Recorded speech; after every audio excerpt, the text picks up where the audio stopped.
Egypt and Ethiopia, I still got to work it out because they put a dam up in Ethiopia that stops the flow from a little river called the Nile. I always think of the Nile being in Egypt. የአሜሪካው ፕሬዝዳንት ዶናልድ ትራምፕ ኢትዮጵያ የናይል ወንዝ ፍሰትን የሚያስቆም ግድብ ገንብታለች በማለት ችግሩን መፍታት እንደሚፈልጉ በድጋሚ ተናግረዋል። ግብጽ በግድቡ ሳቢያ ከወንዙ በቂ ውሃ ማግኘት አልቻለችም ያሉት ፕሬዝዳንቱ ካሁን ቀደም በውሃ ውዝግብ ሳቢያ በኢትዮጵያና ግብጽ መካከል ሊቀሰቀስ የነበረን ጦርነት አስቆሚያለሁ በማለትም ከትላንት በስቲያ በሰጡት መግለጫ ላይ ተናግረዋል። ፕሬዝዳንቱ በዓለም ርዝማኔው ቀዳሚ የሆነው ናይል ትንሽ ወንዝ በማለት የጠሩት ሲሆን ሁልጊዜም ናይል ግብጽ ውስጥ እንዳለ ያስቡ እንደነበርም ገልጸዋል። ፕሬዝዳንቱ የግድቡን ግንባታ አሜሪካ ገንዘብ ደግፋለች በማለት ካሁን ቀደም የተናገሩትን ንግግርም ማስረጃ ሳይጠቅሱ ደጋግመውታል። ጤና ይስጥልኝ አድማጭ ተመልካቾች፣ ኢትዮ ሪፖርቶች ነን።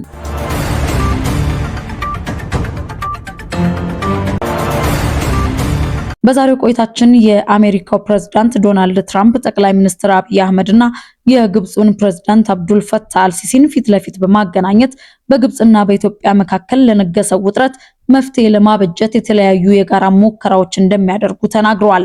የ79 ዓመቱ የአሜሪካ መሪ የሙከራዎቹን ምንነት በዝርዝር ሳያብራሩ ቢቀሩም ጠቅላይ ሚኒስትር አብይንና ፕሬዝዳንት አልሲሲን ፊት ለፊት የማገናኘት ሐሳብ ግን እንዳላቸው አሳውቀዋል። ኢትዮ ሪፖርትም ከፕሬዝዳንቱ ሽምግልና ጀርባ ሊተኮርባቸው ስለሚገቡ ነጥቦች ዝርዝር ሐሳቦችን ወደ እናንተ ያደርሳል። Egypt and Ethiopia, I still got to work it out because they put a dam up in Ethiopia that stops the flow from a little river called the Nile. I always think of the Nile being in Egypt, you know, it's beautiful Nile with the pyramids, but they put a dam up. You know who paid for the dam? The United States of America. It's the biggest dam, I think, in the world. They put a dam up. I said, how did you let that happen? Why would we have done that? We financed it. This country would, I don't know, maybe it was a Republican president, but I don't think it was. I think it was a Democrat. But what a terrible thing. So Egypt basically is, you know, they don't have enough water in the Nile. And they use that for a lot of things, including entertainment and travel and tourism and everything. I mean, I don't know. They got a big dam. I got to work that one out now too. ቪዲዮን ላይክ እና ሼር ሰብስክራይብ እያደረጋችሁ መረጃ ለሌሎችም እንዲደርስ ድጋፍ አድርጉ። ወደ አጠናቀርነው ዘገባ ከማለፋችን በፊት አስቀድመን ካነሳነው ርዕስ ጋር በተያያዘ ኤርሚያስ ለገሰ ህዝቡን በጠየቀው ጥያቄ ዙሪያ በርካቶች ሐሳብ አስተያየት እየሰነዘሩበት ይገኛሉ። ምን አለ? ተከታትለን እንመለስ። ዶክተር አብይም ይሁን ብልጽግና ኦኬ የማስቀድመው ስልጣኔ ነው። ስልጣኔ እስካለ ድረስ ምን አገባኝ? ምን ተዳይ? የሚሰጥ ነገር ካለ ሰጥቼ፣ የሚፈረም ነገር ካለ ፈርሜ፣ ዘላቂ ጉዳት አያምጣ እኔ ስልጣን ላይ እስከቆየው ድረስ ቢል ኤንድ ልጨምረው። እንደውም ታጣቂዎችን እንዲጠፉልኝ እፈልጋለሁ። ይሄ ዝውርውር የሚሉ ሻቢያ አደብ እንዲገዛ እፈልጋለሁ። ሻቢያን አደብ ማስገዛት፣ የኢትዮጵያ ውስጥ ታጣቂዎችን አደብ ማስገዛት ከግብጽ ጋር ቢል ምንድነው የሚሆነው?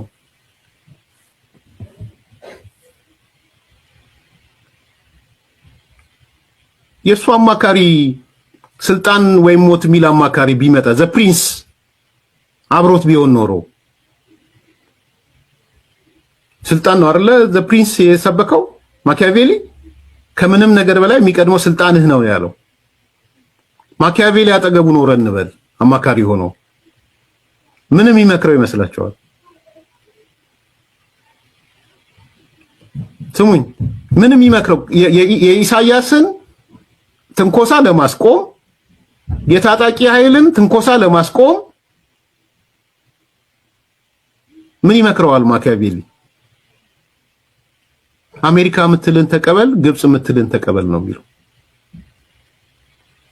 በቃ ግብጽ እኮ የምትፈልገውን ኢትዮጵያ ብትቀበልላት ሂድ ከዚህ ነው የምትለው ሌሎቹን በሙሉ።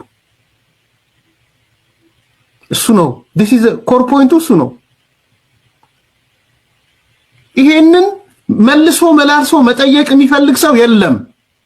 ዘግቶ ነው የሚያወራው። ይሄን ስልጣኔን ካስቀደምኩ በቃ ትራምፕ ትፈልጋለህ? ኧረ አይቻለሁ እኮ ትራምፕ የሰው ሀገር ሄዳ አንጠልጥለህ የምታመጣ አይደለ እንዴ? አይቻለሁ።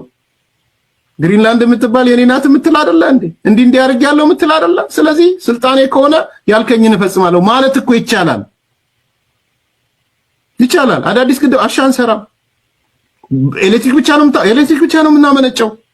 ግብጽ የምትፈልገው እሱ ነው። ውሃው እንዲሄድ ነው የምትፈልግ፣ ይሄድላት። ውሃው ወርቁም ውሃውም አፈሩም ይሄድላት። የክረምት የደረቅ ወቅት ምናምን ጋራንቲ በቁጥር እሰጣታለሁ ጋራንቲ። ድርቅ ከመጣ ረሃብ እንትን ዘላቂ ምናምን ከመጣ ጠቅላላ ያስኩትን ሪዘርቨር ለቃለሁ ብሎ ቢፈርም ይሄ መንግስት ቢፈርም ስልጣኑን ያቆያል። ልንገራችሁ፣ ስልጣኑን ያቆያል። ውድ የኢትዮ ሪፖርት ተከታታዮች እናንተም በዚህ ላይ ያላችሁን ሐሳብ አስተያየት እንድታካፍሉን እየጠየቅን በቀጥታ ወደ ዘገባችን እናልፋለን። ስለ አባይ ወንዝ ታሪካዊ ዳራ ምንም መረጃ የሌላቸው የአሜሪካው ፕሬዝዳንት ዶናልድ ትራምፕ በዲፕሎማሲያዊ ቋንቋ ለግብጽ ፕሬዝዳንት አብዱል ፈታህ አልሲሲ ምስጋናቸውን በማቅረብ ፍትሃዊ የውሃ ክፍፍልን አስመልክቶ ሰሞኑን ደብዳቤ መጻፋቸው ይታወሳል። ይህ ለግብጽ አድሎ የተሞላበት የትራምፕ ደብዳቤ በአገም ጠቀም ኢትዮጵያም የኤሌክትሪክ ኃይል የማመንጨት መብት እንዳላት ቢጠቅስም ግብጽ ለዘመናት ስትመኝ የነበረውን የቅኝ ግዛት ዘመን የበላይነት ሊያጎናጽፍ የሚችል አስገዳጅ ስምምነት ሊያስከትል እንደሚችል ይታሰባል። ምንም እንኳን ሁለቱ ሀገሮች በአባይ ውሃ ምክንያት ወደ ጦርነት እንዳይገቡ ለማሸማገልና መፍትሄ ለማስገኘት ያለመ ገለልተኛ አቋም ለመምሰል ቢሞክርም ግብጽን የጋዛ ጦርነት በተኩስ አቁም እንዲገታ ላደረገችው አስተዋጽኦ ፕሬዝዳንቷን በማሞገስ ወዳጅነቷን ታሳቢ ያደረገ ሽልማት የተዘጋጀላት ያህል ስሜት ይፈጥራል። በተለይም ማንም ሀገር ለብቻው አባይን መቆጣጠርና ሌሎች የተፋሰሱ ሀገሮችን መጉዳት አይችልም የሚለው ሐረግ ሊሰመርበት ይገባል። ኢትዮጵያ ታላቁ የህዳሴ ግድብ ግንባታን ከመጀመሯ በፊትም ሆነ ከዚያም በኋላ ግብጽና ሱዳንን ጨምሮ ሁሉም የተፋሰሱ ሀገሮች በፍትሃዊና በምክንያታዊ የውሃ አጠቃቀም መርህ መገዛት እንዳለባቸው ጽኑ አቋሟ ነበር። አሁንም የተቀየረ ነገር የለም። ግብጽ ከዚህ በተቃራኒ በመሄድ ሁሌም ጥያቄዋ የነበረው ፍትሃዊ ተጠቃሚነት ሳይሆን የቅኝ ግዛት ዘመን የበላይነት ነው። ለአባይ ውሃ አንዳችም አስተዋጽኦ የሌላት ግብጽ ለውሃው አበርክቶ ያላቸው የራስጌ ሀገሮች ያለ እሷ እውቅና መጠቀም እንደማይችሉ ነው ፍላጎቷ። ከ86 በመቶ በላይ አስተዋጽኦ ያላት ኢትዮጵያ ኤሌክትሪክ ለማመንጨት የህዳሴ ግድብ ግንባታ ከጀመረችበት ጊዜ አንስቶም ውስጣዊ ሰላሟን ከመንሳት ጀምሮ አሜሪካንን ጨምሮ አሉ የተባሉ ዓለም አቀፍ ተቋማት ድረስ በመወንጀል ከዚያም አልፋ ተርፋ በጦር ኃይል ጭምር በማስፈራራት ያልፈጸመችባት ደባም የለም። ፕሬዝዳንት ትራምፕ በመጀመሪያው የስልጣን ዘመናቸው ኢትዮጵያን አስገድደው ለግብጽ ፍላጎት እንድትገዛ ለማድረግ መሞከራቸውም አይዘነጋም። አሁን ፕሬዝዳንቱ ይዘው የቀረቡት ሐሳብ ሰላም ለማስፈንና ሁሉን ተጠቃሚ የሚያደርግም ከሆነ ኢትዮጵያም ተመልሳ የቀይ ባህር ተጋሪ ሀገር የምትሆንበትን የባህር በር ጉዳይ መነሳት ይኖርበታል። አሜሪካ በአባይ ጉዳይ አደራዳሪነቷ የሚኖራት ሚና ጠንካራ ሆኖ ሁለቱን ሀገራት ወደ ድርድሩ ጠረጴዛ ለማምጣት የገለጹበት መንገድ ከኢትዮጵያ በላይ ግብጽ ውስጥ ጮቤ የሚያስረግጥ ደስታ ከፈጠረ ኢትዮጵያም ይደረጋል ተብሎ በሚታሰበው ድርድር በአባይ ወንዝ ፍትሃዊ ተጠቃሚነቷም ሆነ የባህር በር ጥያቄዋ ምላሽ ማግኘት ይኖርበታል።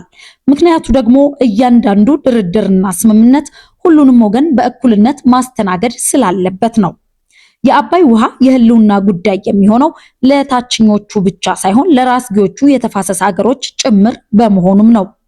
በምክንያታዊና በፍትሃዊ ተጠቃሚነት መር መሰረት የኢትዮጵያና የግብጽ ዜጎች ብቻ ሳይሆኑ ሁሉም የተፋሰሱ ሀገሮች ህዝቦች መካተት ይኖርባቸዋል መባልም አለበት። በሌላ በኩል ደግሞ ትራምፕ እንዳሉት የአባይ ውሃ ፍትሃዊ ክፍፍል እንዲኖር የሚፈልጉ ከሆነ ኢትዮጵያም ለዘመናት ስታራምደው የቆየው አቋሟ በመሆኑ ሁሉንም ወገኖች የሚያግባባ ስምምነት ሊኖር ይችላል የሚል ግምት ያላቸው አሉ። ግምታቸውንም ሲያጠናክሩ የኢትዮጵያም የባህር በር ጥያቄ ጉዳይ ሌላው ተዛማጅ አጀንዳ ሊሆን ይችላል በማለት ያስረዳሉ። ኢትዮጵያ በአካባቢው ጠንክራ እንድትወጣ የማትፈልገው ግብጽ ግን አሻፈረኝ ማለቷ አይቀርም። ምክንያቱ ደግሞ ከዚህ ቀደም ኢትዮጵያ ቀይ ባህር አካባቢ ዝር እንዳትል ኤርትራን ጭምር አስተባብራ መግለጫ ማውጣቷ አይረሳም። እንዲህ አይነቱ ውስብስብ ጠላትነት በሚታይበት ሁኔታ ውስጥ ትራምፕ ግብጽን ተጠቃሚ የሚያደርግ አጀንዳና የስምምነት መፈራረሚያ ይዘው መጥተው የተለመደውን የጉልበት አካሄድ ማሳየት ቢጀምሩ እንዴት ነው ጫናውን ለመቋቋም የሚቻለው? በብርቱ ሊያነጋግር ይገባል። የዝግጅቱን ጉዳይ ከወዲሁ መታሰብ አለበት። ለግብጽ ፕሬዝዳንት በቀጥታ የተላከው የትራምፕ ደብዳቤ በግልባጭ እንዲያውቁት ተብሎ ከተላከላቸው ውስጥ የሳውዲ አረቢያ አልጋ ወራሽና የተባበሩት አረብ ኤሚሬትስ ፕሬዝዳንት ይገኙበታል። ጉዳዩ በቀጥታ የሚመለከታቸው የአባይ ተፋሰስ አገሮችም ሆኑ የአፍሪካ ህብረት ግን ገለል ተደርገዋል። ከዚህ ቀደም የኢትዮጵያና የግብጽ ጉዳይ በተባበሩት መንግስታት ድርጅት ተመድ የጸጥታው ምክር ቤት በተደጋጋሚ ቢቀርብም ችግሩ በአፍሪካ ህብረት አማካኝነት እንዲፈታ ነበር ተመላሽ ሲደረግ የነበረው። ግብጽ የተለመደ ሸፍጧን ተጠቅማ ወደ አሜሪካ ስትወስደውም ከዚያ የተገኘው ምላሽ ኢትዮጵያን መቀመቅ የሚከት ስምምነት እንድትፈርም ነበር። አሁንም በተለይ የተፋሰሱ አባል ሀገሮች ገለል ሲደረጉ ኢትዮጵያ ብቻዋን እንድትጋፈጥ የተፈለገም ይመስላል። በአባይ ተፋሰስ ኢኒሼቲቭ አማካኝነት የተፈረመው የትብብር ማዕቀፍ ስምምነት ጭምር አስታዋሽ እንዳይኖረው የተፈለገ እስኪመስል ድረስ ነው ጫና መፍጠር የታሰበው ያሰኛል። ታላቁ የህዳሴ ግድብ በመጠናቀቁ ከእንግዲህ ሊመጣ የሚችል ጫና እንደማይኖር መዘናጋት አይገባም። ለጉዳዩ ትኩረት ሰጥተው የሚከታተሉ ባለሙያዎችም ጭምር የሚያሰጋቸው ግብጽ በድርቅና የተራዘመ ዝናብ በማይኖርበት ጊዜ የምትፈልገው የውሃ መጠን እንዳይጓደል በግድቡ አስተዳደር ተሳታፊ ለመሆን መፈለጓ አንደኛው ምክንያት ነው። ሌላው ደግሞ ኢትዮጵያ ከዚህ በኋላ በአባይ ወንዝ ላይ ለኤሌክትሪክ ማመንጫም ሆነ ለሌሎች ጉዳዮች ምንም አይነት ፕሮጀክት እንዳታቅድ ማስገደድ ነው። እንዲህ አይነቱ አይን ያወጣ ድፍረት የተሞላበት የግብጽ ፍላጎት በትራምፕ አስገዳጅ ስምምነት ውስጥ ሊካተት ይችላል የሚለው ስጋት ትኩረት ሊቸረው ይገባል። ኢትዮጵያና ግብጽ የከፋ ወታደራዊ ግጭት ውስጥ እንዳይገቡ በማሰብ ተብሎ በዲፕሎማሲ ቋንቋ ለዝቦ የቀረበ የማሸማገል ጥሪ ከበስተጀርባው ያዘለውን እውነተኛ ዓላማ መረዳት ተገቢ ይሆናል። የአባይ ውሃ መግባቢያው ፍትሃዊና ምክንያታዊ አጠቃቀም መሆኑ አይዘንጋ እንላለን። አድማጭ ተመልካቾች ከኢትዮ ሪፖርት ለሰዓቱ የያዝነውን መረጃ እዚህ ላይ ያበቃን። በቀጣይ በሌላ መረጃዎች እስከምንገናኝ ድረስ ጤና ይስጥልን፣ ቸር ያሰማን።